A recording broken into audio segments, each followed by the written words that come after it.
Welcome back, everybody. I'm very excited to jump into our first adventure tonight, which I've entitled One Who Is Chosen. But before we do so, as always, we will... Whoa, I see that the spectator is absolutely popping off in chat right now. The spectator's got a lot to say, and, you know, just say hello and greet him and let him do what he has to do, I suppose. So, anyway, we're about to hop into our first adventure, but as always, we're just going to take a brief moment and introduce our heroes. Starting off with a bang tonight, we got a Fabled Tier Adventurer. So without further ado, let us meet our first adventurer tonight, Holly Tildrum. Holly, how are you? I'm doing awesome, thank you. So Holly, as you are now known throughout the realm as by your title, the Kleptomaniac, I have a question. Has that affected the way people have started to kind of perceive you and act around you before they kind of understood that these were your particular thieving predilections? No, I'm way smarter than that. I have spells. I got all kinds of stuff to steal things for people. Okay, so it certainly hasn't made things any harder. Oh no, not at all.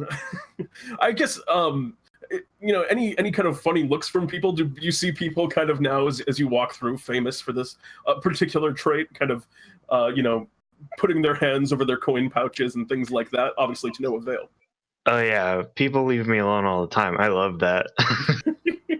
And how are you doing, Holly, after your most recent adventure? As I know, it was a bit of a tough one. There was some serious struggle there. Oh yeah, I definitely messed up, but I've been spending a lot of time in the Vale actually. Oh really? What have you been doing there? Spending studying. Oh. I've been trying to figure out how it works and everything, but it's been quite the struggle. Bloom's been nice enough to let me hang out over there. Indeed. Bloom tends to be pretty welcoming of people into his garden, especially, you know, if they're just there to kind of relax. Study is definitely the kind of thing he would be. I stole some of his stuff. Don't tell him. Oh man. I mean, it's hard to hide things from a god, but we shall see. Holly, it is good to have you back tonight. Welcome. Thank you. And next, we have, for his Fabled Tier debut, we have Woosh. Welcome, Woosh. All right, good, excellent. Yay. Did you have any doubts at all in your heart that I would not do that perfectly? A little bit, yeah.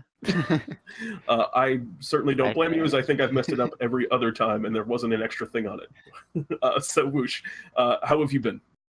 I'm doing really well. I just came out of a wonderful a tour with the Dreadlocks underwater with the help of another adventurer, Fluffy or something he's called. Oh yes, of course, the Master of None. Yeah. His wonderful magic allowed us to breathe and sing underwater and stuff. It was pretty cool. Well, so the that's speakers excellent. didn't work terribly well, but we tried. That was with the Dreadrocks, yes? Yes. No, of course. The most accomplished rock band in the land of DnDTime, of course. So it's pretty impressive that you've been playing with them. Have your musicianship improved in any way, or I also am interested in how the underwater environment impacted your performance. But I'm a lot better underwater, especially with my singing. This air thing seems to make my voice sound very screechy and bitchy, as the water sort of absorbs that and turns it into a beautiful melody. Oh, so I would hope I get the chance to attend one of your underwater concerts someday, as I have never heard this sort of underwater voice in the land of DnDTime on our adventures, at least. Yeah, it's pretty cool. All right, well, air ruins it. Whoosh. Welcome. I can always play my conch, and yeah, thank you. Of course. And next we have, returning the adventurer of no title, we have Sword Coheir. How are you tonight, Sword? I've been busy. As always, it seems like you are, you know, always up to one thing or another. What is it that you've been up to this week? Somehow I ended up babysitting a baby zombie of all things. Really? How did that possibly occur? I don't know. I was wandering through Central City, and I happened to bump into Jangle Bones for one reason or another, and they seem to be in a hurry, and well, fortunately the thing doesn't have any teeth, otherwise I might be infected. I think I can actually hear that baby zombie in the background. Yes. Well, Philip Q. Janglebones must have had an enormous faith in you in order to trust you with such a responsibility. And I don't know why. I have no experience with children. That perhaps he's seen something in you, Sword. It may be it may be a sign that this is something that you could be good at. Or I have too much experience babysitting others. Team. That may be the more likely. That may be the more likely situation. But either way, Sword, it is good to have you back, and I hope that you and your new zombie ward are well. And last but not least, as always, we have, or I guess not as always. I don't know why I added that thing in, but it's good to have you, ChoGal Hammerfist. Hey, how's it going? So, ChoGal, tell me, what's new? How's the writing career? Writing's been going well. I gotta say though, this latest, package of books that I have is selling pretty well. Oh, really? It's doing very well. I'm glad to hear that. This is, of course, the platinum edition with, or was this the gold edition and then the platinum edition was coming out later? I couldn't quite remember. This is the gold edition. The platinum's coming out later. Don't look back on the previous time I played. It's lies. Okay. Yes. By the way, it's been a while since I've actually played one of your adventures, DM Pete. Oh well. As always, thank you very much for recognizing me as Pete. So few people very, speak to the narrator in such a way, and I do appreciate that acknowledgement. ChoGal, I have a question. How it seems to me like I always hear about people reading your first two books. I mean, of course, How to Have a Soothing Voice is, it's in the archives at this point as sort of a national work that needs to be treasured and reserved. But I feel like I haven't heard as many people use Tale of Tongues. But I mean, I personally read it, and it seemed like the quality of writing improved very greatly from the first two. I think I agree as well. Maybe there wasn't enough anger in some of my quotes. Yeah, I guess that's what people kind of always turn to when they speak about ChoGal Hammerfist, is they want to hear that sort of that passion and anger come across in the writing. Well, I'll do better next time. And in the director's cut, there's a lot more anger in the quote. Oh, okay, great. Well, I look forward to reading the full behind the scenes director's edition. Yeah, I mean, I understand what you're getting at. Very good. Without further ado, let us hop into tonight's adventure, which brings you to the base of the Slumbering Spine, wherein is nestled the small, sleepy village of Oldetown. You are being sent there because a mother from one of the farms that is kind of a bit away. They're a couple of days. They're a couple of days by donkey away. That is kind of their preferred method of travel to get there. This mother sent her son to Oldetown to peddle some wares, things like barrels of hay and various kind of leathers that they had been working from their dairy farm and things like that. And their son hasn't returned. It's been 4 days now. So she has hired you adventurers to go to Oldetown, locate her son, and make sure that he gets back safely. This is a boy by the name of Wimble, apparently, but that's all you've really had to go on, is just that he's named Wimble, and you assume you won't encounter too many Wimbles, so that should probably be enough. Unless we go to Wimbledon.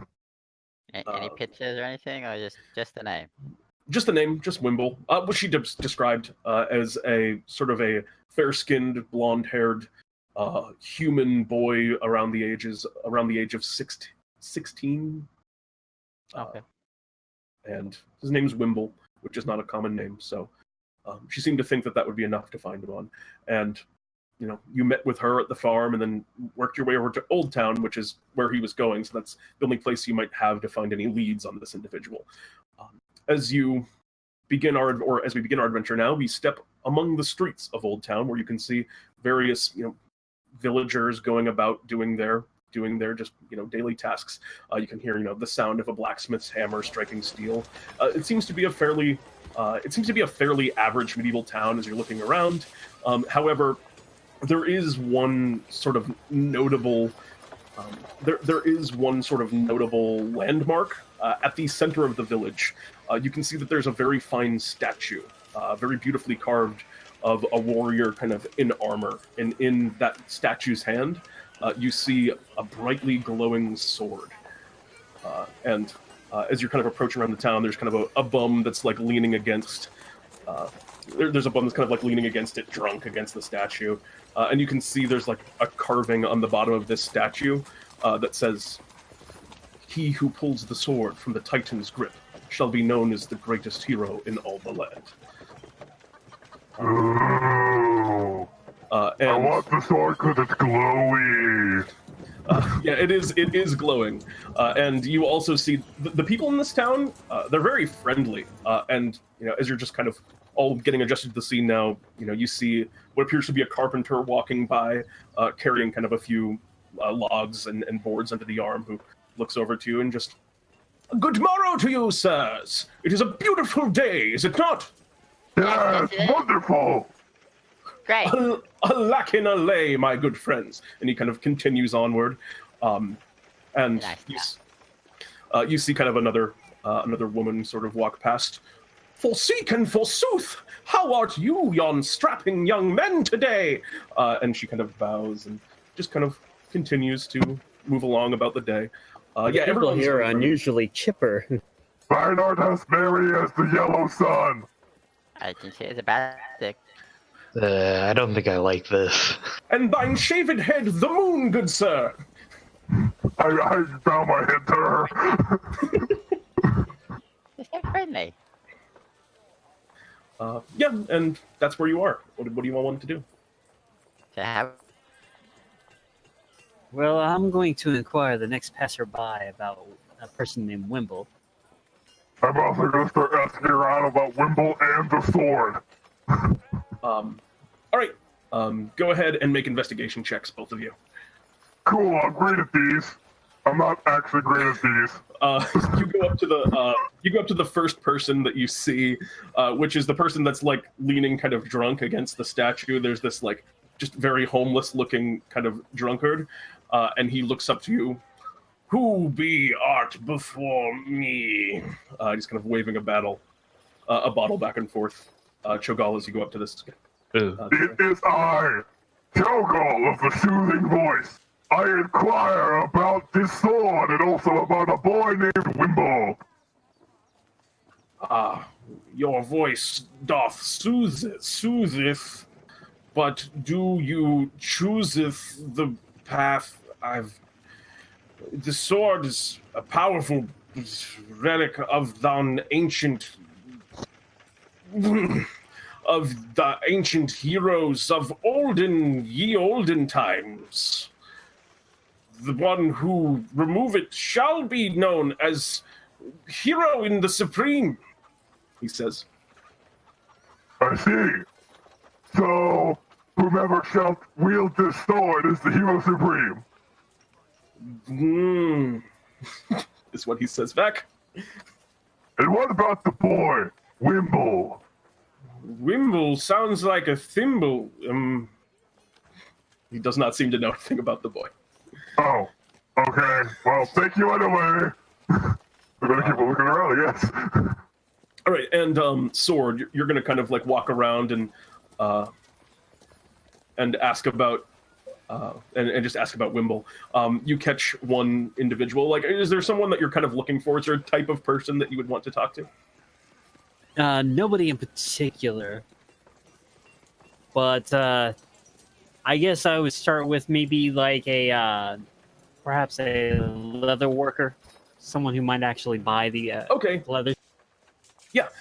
You begin kind of moving over to the side of the kind of town square that you're in, and there actually seems to be like an inordinate number of shops. More than it seems like a town like this should be able to support. And you see an individual over there just kind of tanning leathers. and they look up to you and say, "Good morrow, young traveler. Dost thou seek leather for your adventurers?" Not quite today, sir. We're actually looking for a person who was supposed to be coming through here selling leathers. Would you happen to know of anybody who may have come through? "You seeketh an individual of leather sailing. That is quite a noble quest that thou doth endeavor to follow. I shall thinketh upon it." He takes a brief moment and looks up to you. "I do not remember one seekething the leathers other than thyself." I see. Well, perhaps you may have heard anybody come by the name of Wimble in town recently.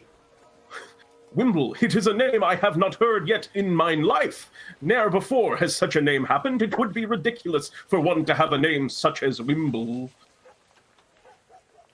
Very well. Thank you for your time, sir. Go to the inn and try and ask around there. If there is an inn here, of course. And also, first, Woosh and Holly, since you've been kind of just hanging out a little bit right now, what are your passive perceptions? 13. 10. You noticed, people are paying like a lot of attention to you. I mean, you're new in the town, so it's kind of normal, but like, they've been looking at you a lot. I'm used to it. I'm a performer. I start dancing. Not even just you, like all of you.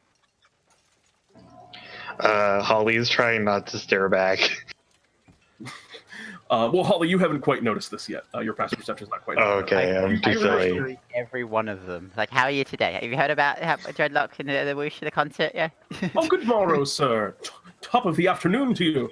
Just all sorts of just various, just kind of fanciful things that people are saying. I would give out like flyers and business cards for like my. All right, yeah, excellent. So Holly, what are you doing? Could I try talking to the blacksmith? Yep. All right, so you go up to the blacksmith. There's a woman kind of ding ding, kind of banging on a hammer. I'm gonna ask her. Hi. Do you know anyone who knows a lot of people? They kind of look at you confused. Holly's not good at this. While stealing things carefully. Oh, you're gonna also just try and just steal some random stuff from the blacksmith? Yeah, just in general. Go ahead and make a sleight of hand check, or if you're using some other trick to steal, then tell me what that is. Sleight of hand. I can't see this going bad at all. Yeah, they don't seem to notice as you kind of pull just a nice shiny looking dagger as they're kind of like looking down and just quickly pocket it. You grab yourself a nice fresh dagger, and they say to you, "Hearken, I do not know such a person that knows all, but here in the town of ye Oldetown we are all quite friendly.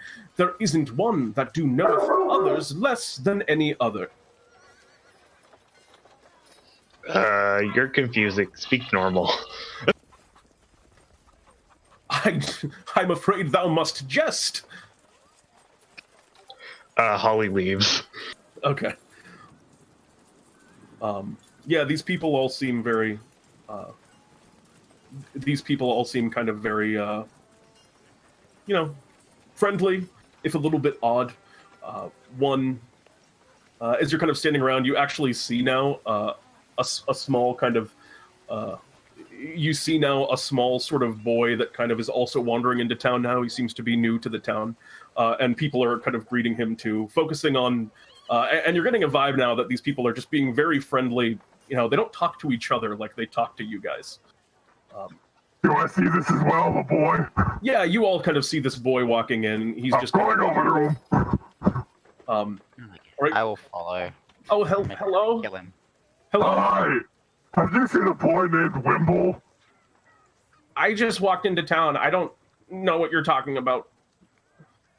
Well, we're looking for a boy named Wimble. His mom's worried about him.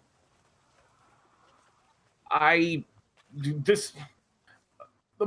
would I know about this person? Maybe, can I see if he's telling the truth? Fine. He looks very scared of you, and you can also see a glint of recognition in his eyes. And he kind of goes to you. Did you write the book on how to have a soothing voice? That is correct. That is I. I've been practicing. Do you want to hear?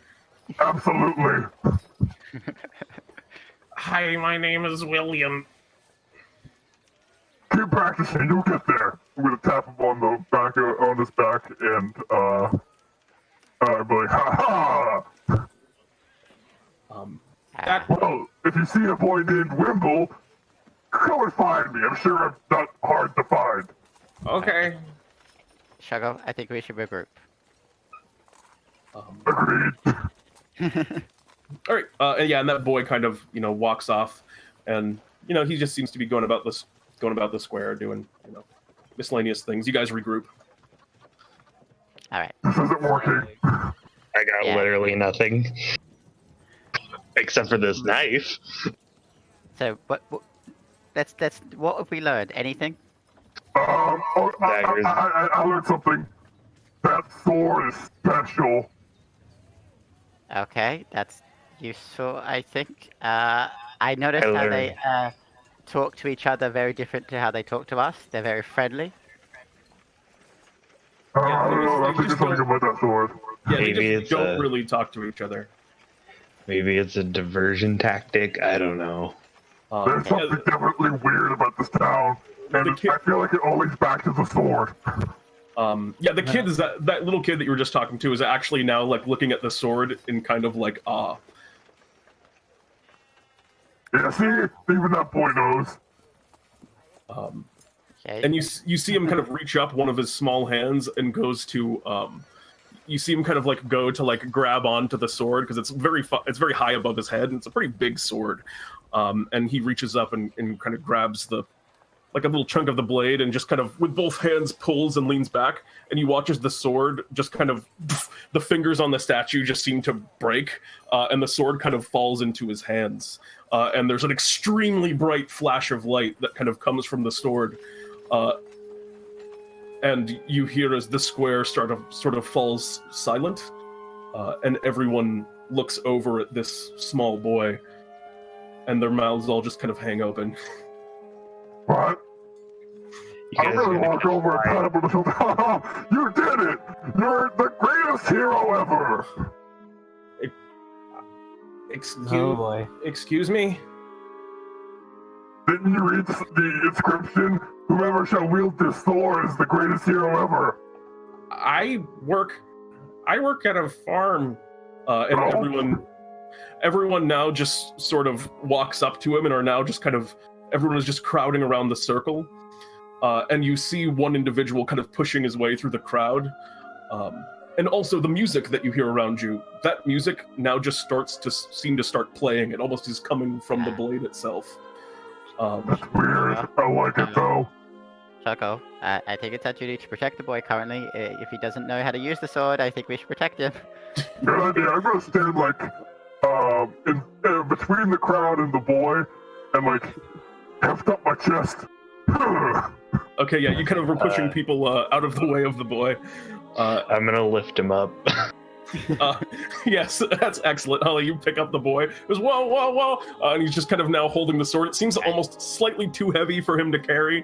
And you're holding him up, and it's shining light, being a beacon in the middle of the square. I'm going to attempt to help him, heft the sword up.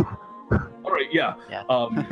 It feels like, it doesn't actually even feel as heavy. The sword is big, but it doesn't feel as heavy as it should, ChoGal, as you're holding onto it for its size. It's almost, it's magically light or something like that.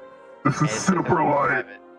There's somewhere more private where the I'm gonna heft the boy over my shoulders to give him extra height away from people. Yeah, so you and Holly both kind of have him held up above the crowd, and they're all just kind of looking agape, and then you hear a voice from amongst the crowd kind of call out, "The timeth has come for the hero to emerge!" And the crowd just... It is slow. The crowd gasps, and the crowd kind of parts for one person who seems to be dressed in wizard's robes, kind of comes up and says, "You, boy, you are the chosen hero of destiny and fate." Do you want to be the chosen history boy? I don't know about all this. This seems like a bit much. You want to run away? I can help you run. Well, boy, you have the choice. You can wield this power as you wish, or simply give it up and go to your life on the farm. What does it mean to be the greatest hero? To be the greatest hero means to have riches, to have fame, to have all that you don't desire. You are also now the inheritor of an ancient kingdom and will someday marry, as the prophecies have foretold, the most beautiful princess. Also, you gotta battle bad guys on occasion, like monsters and stuff. Also, people will try to assassinate you in junk. Be careful. Yeah, be very careful. I liked the part about the money, but that sounds kind of scary. Indeed, there are dangers, but with the mighty sword in your hand, you shan't be able to fail. It can defeat any blade. I will even trade you. Well, that seems like a really good sword. I don't really want to get rid of it, just like that. And I guess I was chosen, huh? Yes. Indeed, and now you must walk the path of destiny. In order to truly come into your own as the chosen one, you must travel north of here to the prophesied forest. Oh, wonderful. Alright. Come on, boy. We shall lead you. Yes, I'm walking ahead. Let's go. Yeah, let's go. Wherein lies the ancient... You're just going to... Yep. Yes, Got it. Very well done. I suppose if you wish to quest, the boy seems ill-equipped to adventure. Well, I don't. Who are you're not the chosen ones? Allow me to speak. I want to speak with the boy. I wish to speak with yon boy. I cast silence on him. All right. To be fair, you're trying to thrust this child who can barely lift this weapon into a dangerous situation. Yeah. He's going to need help. He seems to respond, but you cannot hear what he's saying as his mouth moves with no words as he's been silenced. Does he happen to have a spell book? I'll just grab like an extra pair of like leather armor and put it on the boy. Yeah, absolutely. Yeah. So you want to walk over to that leather worker? Yeah. Hey, the new king guy needs some leather armor. If thon wisheth to quest, we have the finest of leathers here. They will be imperative for the grand adventure the child wishes to go upon. I don't have leather armor if you want me to just give him some. I can't wear it myself. But, it won't be as fine of quality, and it won't be tailor-suited to the child's form as the ones I could make. Would it be cheaper if you just modified this set of clothing rather than making it from scratch? Yes, that would take about a week. Yeah, there you go. Here's a set of leather armor for you to speed things up for us. All right. But in the meanwhile, I have many already made that I could sell you now. All right, let's do that. That works well. Okay. Oh, God. That will only run, and he kind of does some tallying, 20 gold pieces for the armor for the boy. Yeah, sure. There's some gold pieces. All right, yeah, extremely exorbitant price. And he kind of gives the boy the armor, and he goes, "Wait. Thank you so much, sir." ChoGal, could any chance you could just sell it for a little bit cheaper? You know, this boy is the chosen one after all. He's a king, savior. Indeed, I gave him the chosen one discount. It was normally 40th gold. All right, then. I think you're just making up words now, just adding yes at the end of things. Thou doth protest too much. And you can see now some of the other stores, like along the outside of the square, are now calling out and saying things like, we have the finest of quality of old brews and potions here at the Elder Apothecary. And I can heal you, buddy. Don't worry about that. Yeah, I got that too, so we don't need potions. Could I see? Does the wizard have a spell book? The wizard, yeah, go ahead. He does have a spell book. Can I have it? I mean, he's like got it on his. This is going to be a harder steal than your last one, but if you want to try and. Okay, no problem. All right, go ahead and do what you're going to do. Nope.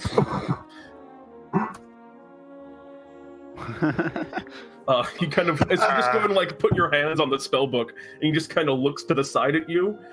He's kind of moved out of the silence at this point, and he goes, "Get your hands off my spell book."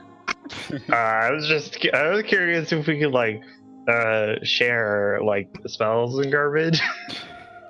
No, absolutely not. Go away. Go. Be that way. Then Holly just slinks off.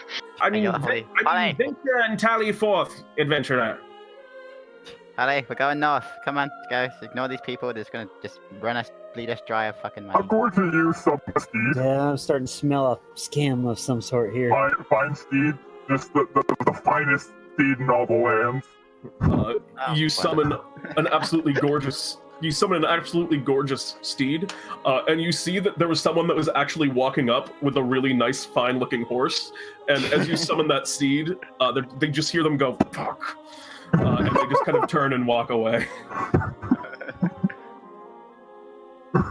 I'd like to cast dancing lights around the boy to make him feel even more spectacular and glowy. He feels you can see he's overwhelmed. He's like stopped talking at this point and is just looking around at all the things people are, one, trying to sell him, and two, like, yeah, he's very, he's just very overwhelmed. And, people are kind of cheering and hailing his name as you're kind of walking along the village. I get on the horse and pick him up and put him in front of me. I'm the one steering the horse, but, he can still feel like he's steering if he wants. Okay. And do you all set off into the forest? Yeah, sure. As well, we don't have any leads on Wilbur. I wanted to try again, but I'll give up on it. I agree with who believes this is some sort of scam, and he's probably, if the boy Wilmer fell for the scam, he's likely gone to the forest. So. Yeah, I'm thinking the same thing. Yeah. In that case, you set off with the boy, and they kind of wave into the distance as you farewell. Return soon, hero, to claim yon riches! Oh my god. I'm gonna yell at the wizard, I'm gonna have that book! The wizard just kind of looks at you, and you see he kind of like turns back and forth to make sure that no one's looking, and then he just kind of flips you off. I flip him off back. I am very prone to flipping people off. All right. Oh lord. Woosh rolls his eyes and continues following the horse. All right, you begin kind of walking, and there's just kind of a twisting dirt path. It seems, well, you wouldn't necessarily notice that. You continue along the dirt path, and in the distance you can see sort of my dancing lights will keep things lit. I was about to say, in the distance you can see sort of a dark forest. Yeah. Dancing lights. Light it up. All right. As you kind of now crest into the forest, you can see the space around you growing darker and sort of darker. It is definitely dim. There's still some light flitting through the trees, so the dancing lights make it kind of bright in there. But even without them, you can still kind of barely make things out as you're moving through, and vines sort of twist and kind of turn. Can my lights be in the shape of seashells? Oh yeah, absolutely. Just kind of conch shells that float around you, giving off, or maybe not necessarily conch, because that has a lot of religious significance in this world. But seashells turn and. Yeah, I'm gonna let it torch. Yep. As we're traveling through, I'm going to activate my Divine Sense. Undead. You never know. All right. You sense what things can Divine Sense get? Celestial, Fiend, or Undead? Yeah. You sense none of those. Okay. I'm basically making sure. I can also detect if anything's been consecrated or desecrated. Yes. Also, neither of those. Including, actually, one thing you were kind of expecting to ping was the sword, which it does not. Yeah, we figured that. And you kind of continue along the path. The boy kind of, he's holding onto the sword very tightly. You watch as the kind of brilliant glow that the sword had, as you kind of continue along this path, you watch as all of a sudden it just goes out. The light goes out? Yeah, on the sword. And the boy kind of looks at it and goes, "What did I do?" Nothing. Maybe been scammed, boy. Don't worry. We got you out of there before it was too bad. Yeah, I had a feeling that there was something fishy going on. To make sure he doesn't get worried, I'm gonna cast Prestidigitation on it and make it shiny. Oh, never mind. I think it's just like a new form. Maybe I unlocked an even greater power. You leveled up! Wow.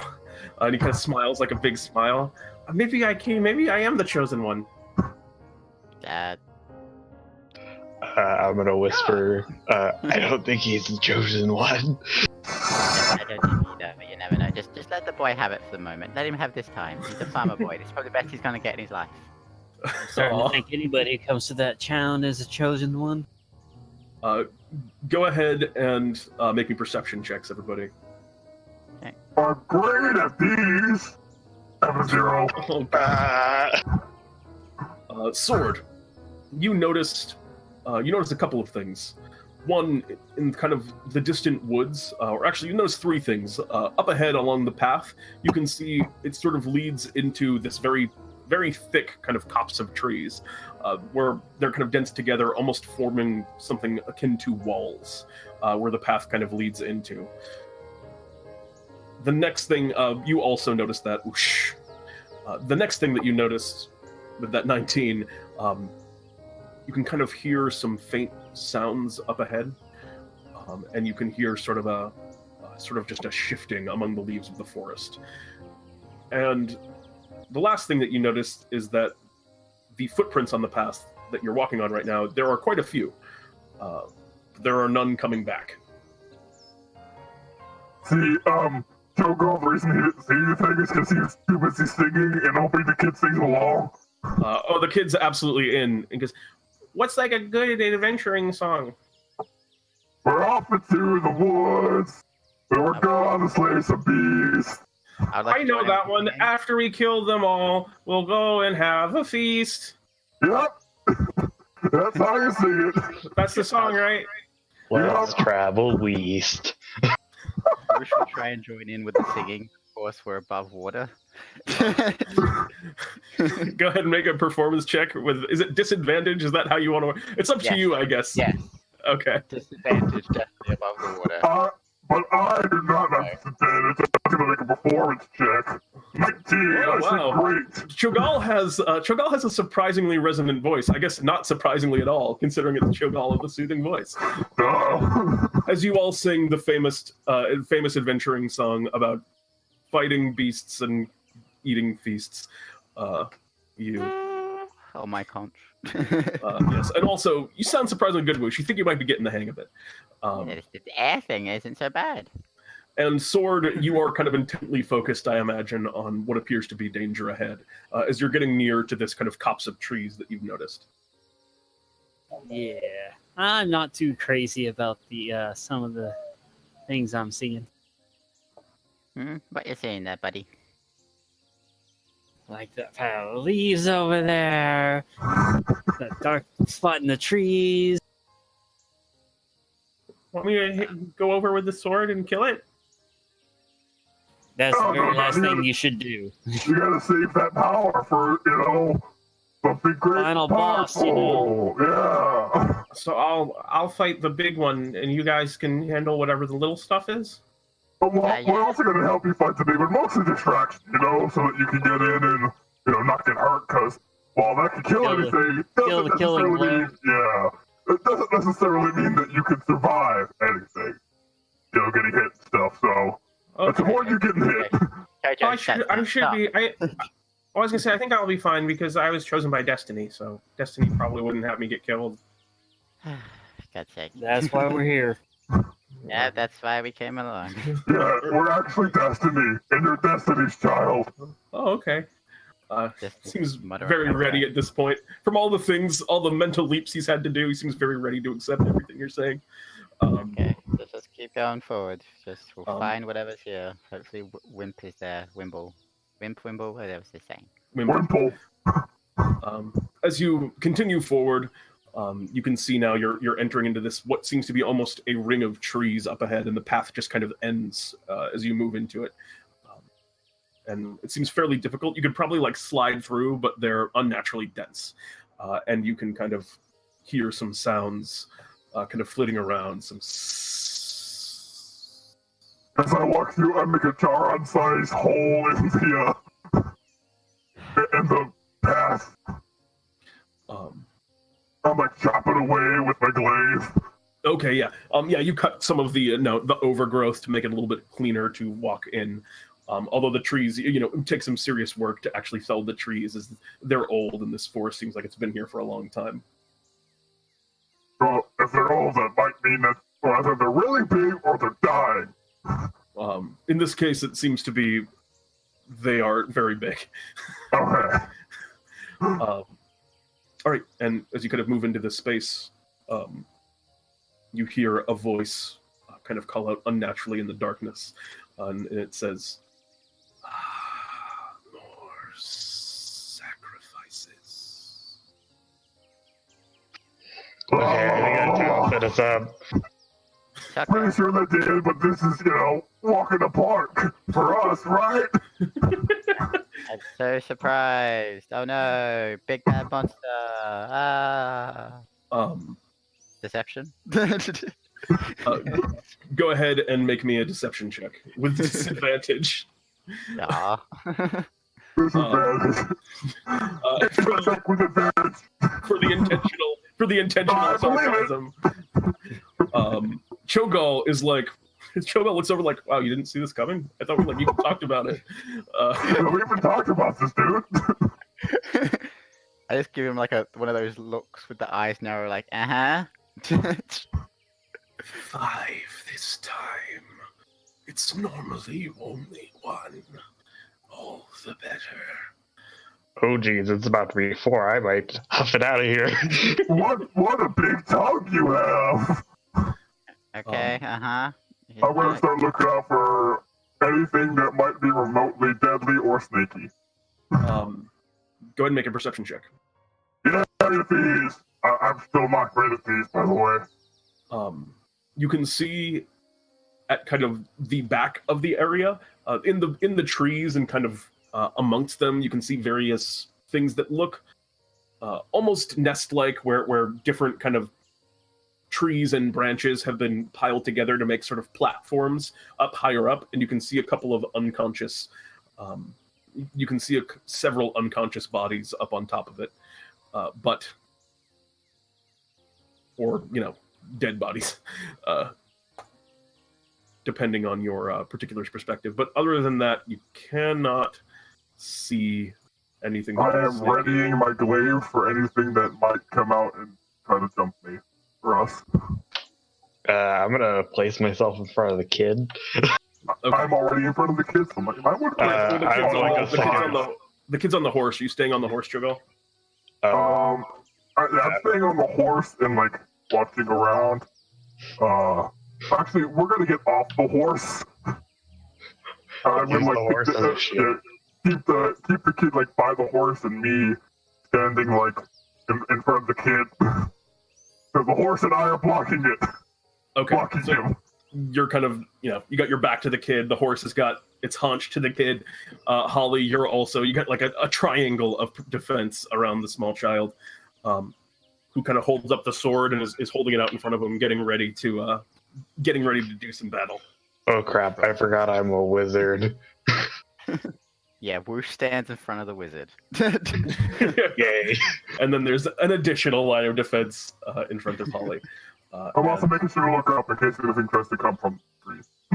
And as you do so, you see the face of what appears to be a giant cobra with kind of black scales and a long red stripe that kind of goes down the length of it, which was descending down from the trees to kind of bite onto the.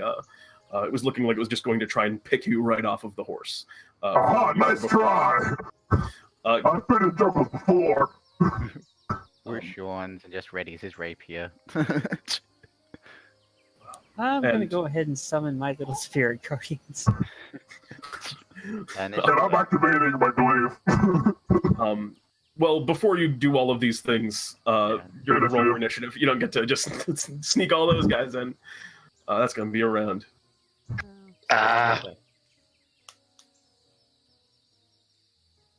Oop, gonna roll that public. Boop. Aww. What do you mean? All right. It's a naga? Oh, fuck. You watch as this snake-like creature kind of slithers down from above, and looks like they finally hired some professionals. And goes and is going to go ahead and looks to you, ChoGal, and says, "You." Go ahead and make me a wisdom save. 20. For a brief moment, you feel this overwhelming urge to obey the Spirit Naga's commands, but that passes, and that's going to be all of this time for this creature's turn. Do I become immune to that effect now, or is it something he can do all the time? You do not know. Okay, well, out of the way, my turn. Bonus action, Lao. All right, you summon the glaive of Lao, or conjure the boy. And the boy is, of course, going to slash up at this boy.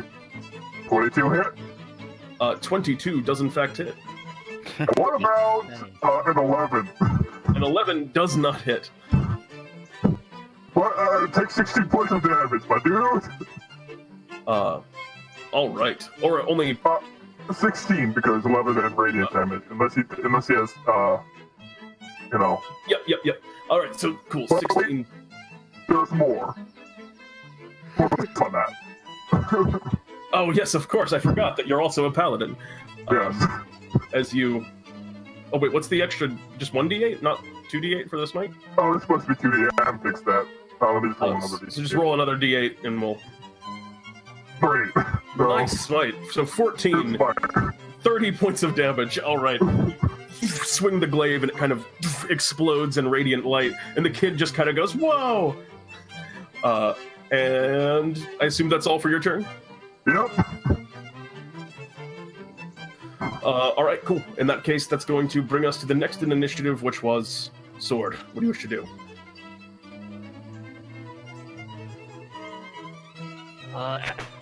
Actually, since I'm nearby, I'm going to. All right. You summon a spiritual weapon. 21 hits.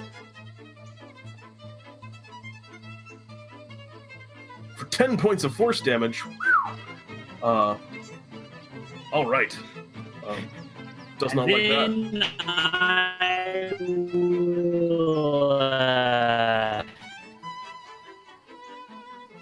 I will, how close is he? How close is he's kind of right next to you. Okay, he's right up, or he's right next to ChoGal at least. Close enough to hit. Yeah. And the bees! Nice hit. Go ahead and roll damage on that. For another 10 points of bludgeoning damage, or I'm sorry, 11 points of bludgeoning. 11 points of bludgeoning, piercing damage mixed. Radical. As you hit him with the hornet's nest, and you just hear the zzz, as the bees kind of fly out and begin swarming around the creature. You can just hear them go as they're like stinging all over me. It seems not to like any of the damage he's taken so far. Whoosh, it is your turn. I look at the boy going, "Any chance you're an orphan?"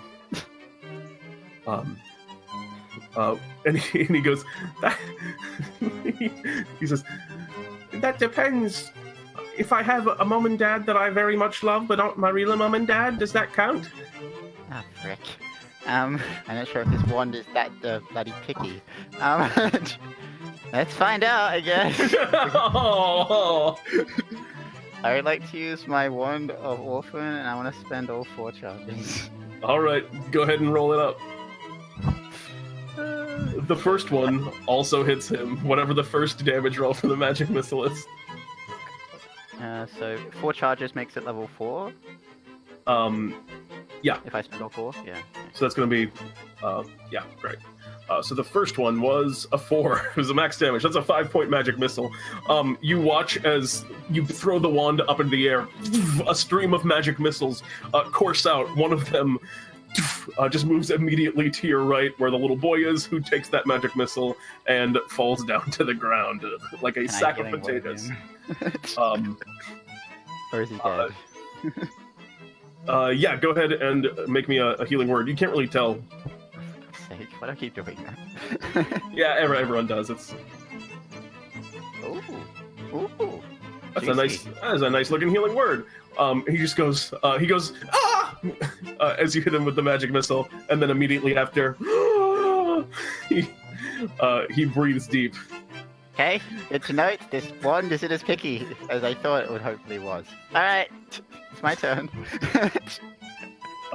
Jesus. That's gonna bring us to Holly. What do you want to do, Holly? Is the snake like positioned between 2 trees? Yeah, it's kind of using trees to like slither around and move. Oh yeah, well, web. All right. Here. Just to help you out. So it's going to. So it's restrained if it starts its turn there. Anything else on your turn, Holly? No, that's good. Thank you. All right, so it's going to make a dexterity saving throw. So 9. So it would be restrained, correct? Yeah. All right. It's okay with that. And it just kind of looks at you again, ChoGal, and just goes, "Bend to my will." Go ahead and make another wisdom save. That is not going to do it, as the kind of the Naga kind of looks at you, ChoGal, and its eyes seem to kind of swirl and brighten up, and you're just for a moment transfixed. Is this? Oh, it's me too. So it's actually a 13. I don't know if that makes any difference, but a 13 does not make a difference, unfortunately. So you are kind of now just staring at his eyes, and you find yourself transfixed. And the creature just kind of looks at you, and then its eyes just kind of turn and move towards. The eyes kind of turn and move towards Holly. Oh, geez. ChoGal, it's your turn. Please do to Holly what you did to the Naga last time. sorry. Oh, 9 doesn't hit, but 13, 23 does hit. I'm sorry. I'm sorry. Important, baby. You're also gonna need to throw in a smite on that guy. But it's important to. I'm reporting that 23 to 3. So does an 11 hit? Did he roll an 11? No, he rolled a 3, but he has the +8. Yeah, I do have a plus. Oh, it still hits. Can I use a reaction shield? Is important a reaction, or important just happens, right? It just happens. So yeah, you can reaction shield for sure. Okay, I blocked it. Sorry, I have a lot of damage dealing stuff. Yeah, so ChoGal's glaive swings down towards you, and you portent away the shield. You portent away the hit and then shield it. I suppose that's my wisdom save after I'm done with that. Yep. Or actually, let me make sure that is true before you do it. Well. But what is it? 17 wisdom save, but if I get to make a wisdom save, I rolled a 17.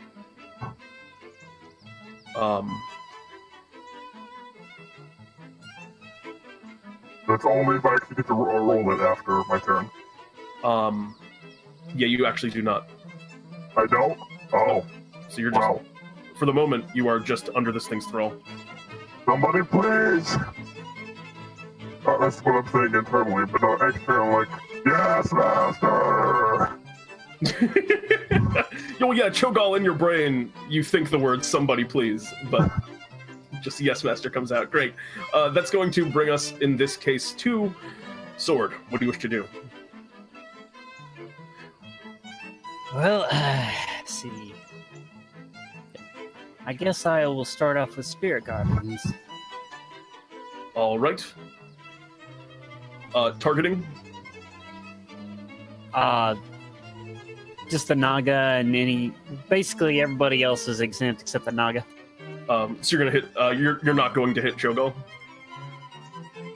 Would it break ChoGal of his spell? You do not know, but you know that he's very angry and attacking you. So I don't know if you. I'm just asking you for clarification. So, I can't undo it later, so I'm gonna hold off on ChoGal. All right. So and then let my spiritual weapon do its thing. 19 is absolutely going to hit. Go ahead and roll damage on that. 8 more points of force damage. The spiritual weapon sticks in as the great sword hits. And the Naga didn't do a wisdom save. He has to do it on the start of his turn. Nope. Oh, that's right. Nope. Naga makes a concentration check and succeeds. Okay. So that's all for your turn, I presume. Yes. Wait, doesn't it have to make 2 because it got hit twice? The Spirit Guardians thing happens at the start of its turn. When you start, it's when you start your turn in the radius. So. Okay. In that case, that's going to bring us to Woosh. What do you wish to do? So that D20 earlier that only you can see was to see if the wand break, because it is a wand of magic missile after all when I use all charges. Oh yeah, okay, so you're good. Yeah, it didn't break. That's good. And I would just try and hit it with my rig. Oh no. You're a very ugly fucking snake. You know that? Oh, for God's sake, I did it again. Is that a vicious mockery? Yes. It actually fails, I assume. Go ahead and roll that vicious mockery damage. D4. He took 4 psychic. He's going to succeed on his concentration check, but he does take 4 points of psychic damage. He just goes, so cruel. Yeah, take that to his frickin' face, biatch. Excellent. In that case, that's going to bring us to... Yep, that's going to bring us to Holly. Okay. Since he's restrained, he has disadvantage on dexterity saving throws, right? Indeed. I'm gonna cast Flaming Spear on him. Okay. It's gonna be very hard to make a flaming spear that doesn't also hit some other people. Or I guess he's high enough. He's high enough up. If you want to do it such that he hits other people, as long as he's in the web, it'll be fine. Yeah, and it'll also ignite the web and burn him even more. Well, Flaming Sphere is concentration, as is web. So when you cast the Flaming Spear, the web will disappear. Actually. Okay, I'm gonna cast Burning Hands then. Okay, that we can do. I got lots of fire. All right, he's gonna make a dexterity saving throw on which he has disadvantage. She's not. I cast it at level 2. Okay, what's the save DC on that? 13. I would like to reaction cutting words, again calling him an ugly snake face, to make that save go down by a minimum of 1. Alright, so yeah, no matter what, he fails. He's getting ready to kind of squirm his way out of the webbing here, and he just goes... the web should burn up and do damage too, right?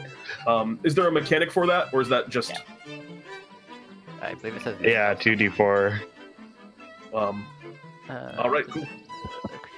A creature flammable burns away. It webs are flammable, any 5-foot cube of web goes fire through away one round. So it's going to take 2 at the start of its turn, which is right now. So it takes 11 points of fire damage. Go ahead. And what's it going to make on the Spirit Guardians? Wisdom save. Wisdom save. Yeah, wisdom save. Which that's going to fail. 11 more damage. 14. All right, and it should not have advantage. 2 Constitution save. Yeah, I know. Yeah, I'm free. Yes. So yeah, the creature is now freed, and he's going to take another 2d4. Roll that 2d4 fire damage for me. I wrote it up, and then I deleted it. Wait, what? Roll the 2d4. Woof! Man, you guys are getting this guy pretty Max good. damage on Spirit Guardians and the fire. He's not restrained anymore. The snake is no longer restrained, and he is going to kind of recoil back a little bit, provoking an opportunity attack. But you know your boy it's gonna take. Yep.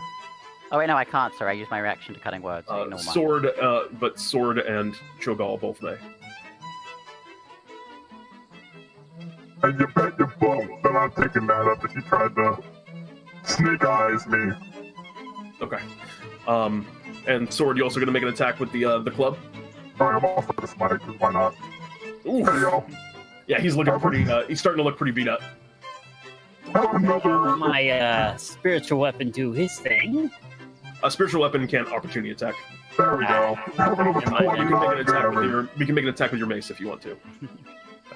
Okay, I'll make an mace. 14 misses, unfortunately, and the creature kind of coils around the trees, and you see them kind of move around down to the ground, and then their mouth kind of opens, and they just suffer. As I would like you all to make dexterity saving throws. Oh, Woosh is so great at those. You all get +1 as well as me, so I have a 16, No. 14, 9, and 5. I survived, yay! Woosh is down. I'm down too. Okay, the boy is very dead. Oh wait, no, there's no child death. He's young enough. Never mind, he's fine. Yeah, he's fine. I forgot.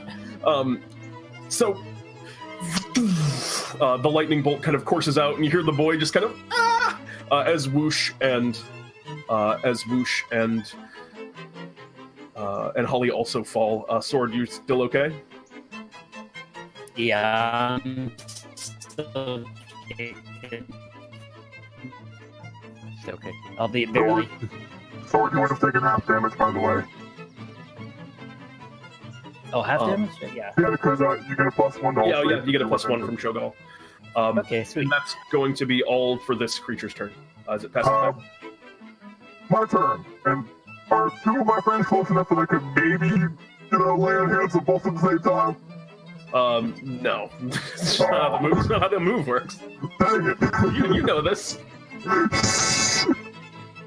Well, which one looks worse off? I mean, they're both, dying. Well, fine. Suppose. One of us who's down is also a healer. Yeah, well, that's why I guess I'll heal the one that also heals.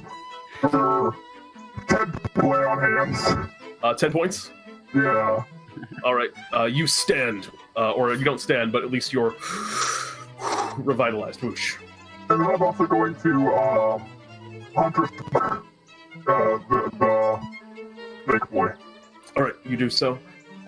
That's going to bring us then to Woosh. What do you wish to do? Skip over me? Yeah, Oh, I'm sorry. You both had the same initiative, so it's tricky. Sword, what do you want to do? Okay, he's not next to us anymore, right? Yeah, he's moved a little bit away from you. Also Is out of the Spirit Guardians, yeah. Okay, is he still within range of a spiritual weapon? The spiritual weapon can move to him and hit him, yeah. Okay, I'll do that. Also, did you make a concentration check on your Spirit Guardians? Oh, that's a good point. Hold on. Yeah, so the Spirit Guardians is down. And the 12 unfortunately will miss. You still have an action though. Alright. Good. Is a spiritual weapon a bonus action? To be used? Yes. Yep. In that case, I will just use Cure Wounds on Holly. All right, you walk up and Cure Wounds Holly. Go ahead and roll that healing. 8 points. 10 points. That's Tekka's high level.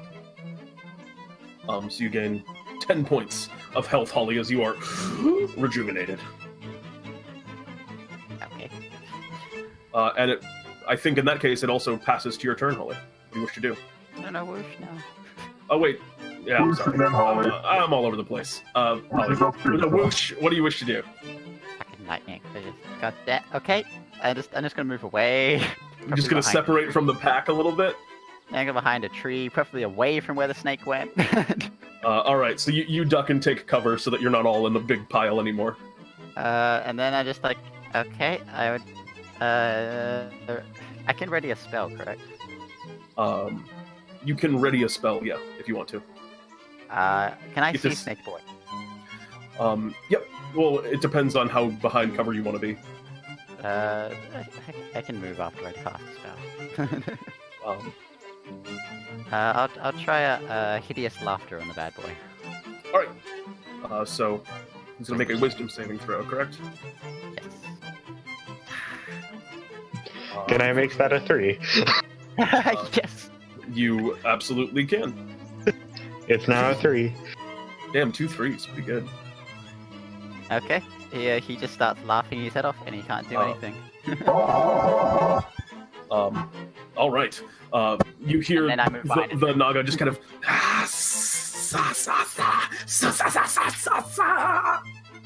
which is a strange laugh, but that appears to be how this creature laughs. I think he also falls to the ground. Yeah, if yeah, he's prone, become he's incapacitated, prone. unable to stand up for the duration. A creature with intelligence of 4 or less is unaffected, but he's pretty smart because he can talk.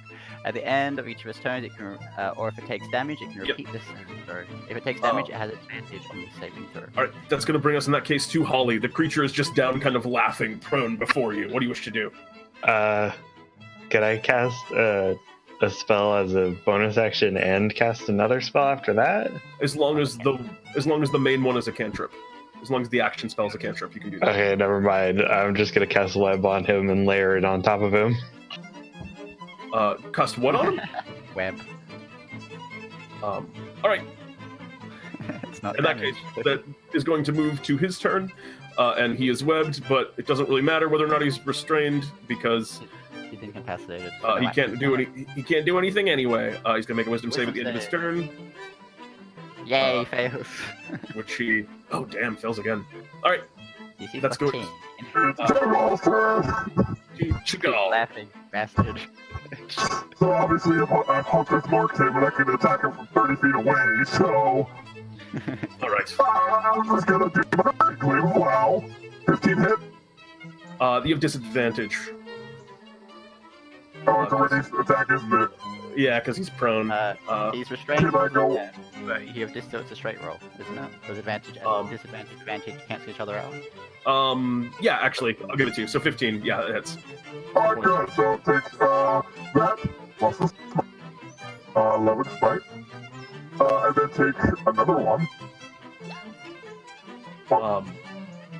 Yeah, plus this. Well, can you smite on a ranged attack? Can you smite range attack? I don't believe that you can. Okay, no, I can't smite yet. But still, 13 plus 3. But that's still 16 points of radiant of slashing and radiant damage, and then another 13 for a grand total of 29 more points of damage. which would you care to describe? Regardless of that smite, you're killing blow on the creature. Sure. So, angered that he took control of my body and made me almost his friend, I take my glaive, and after he's fallen and laughing, I'm like, why are you laughing, fool? He just looks up at you and he just goes, sha, sha, sha, sha, sha, sha. And I swing my glaive in an X, with the arcs of light spinning out in that X, and it's straight across his entire body. It's just slash marks of light. As he is just essentially quartered into pieces as the light runs down the length of the snake's body, finishing him off as you have defeated this foe. Hey, I'm gonna look up the boy with 5 points Yeah, of round hands. I was going to the boy. Though. The boy kind of wakes up, just he looks over at the spirit naga. He looks kind of at the sword, which is no longer. Wait! Before you heal, can I get his sword and like stab it in the dead body to make it like he slayed it? Yeah, absolutely. He looks over at the spirit naga with the sword in it, and he just kind of goes, buddy. I did it. Yeah. I did it. I'm the chosen one. And then you hear a voice from up above in one of those kind of platforms I described before, and you hear a voice go, "I'm the chosen one." Oh, I look up. Are you Wimble? Are you Wimble by chance? Mom? Holly's gonna levitate Wimble down to us. All right. Yeah, there's also several other people in various states. There's lots of bones of individuals, and there's tons of you see a pile of plastic swords, and you can see a couple other people that look like they haven't been eaten next to Wimble, and yeah, a whole bunch of plastic swords that are definitely not there. I'm gonna help them all down. All right. Yeah. Yep. You help a fair number of people.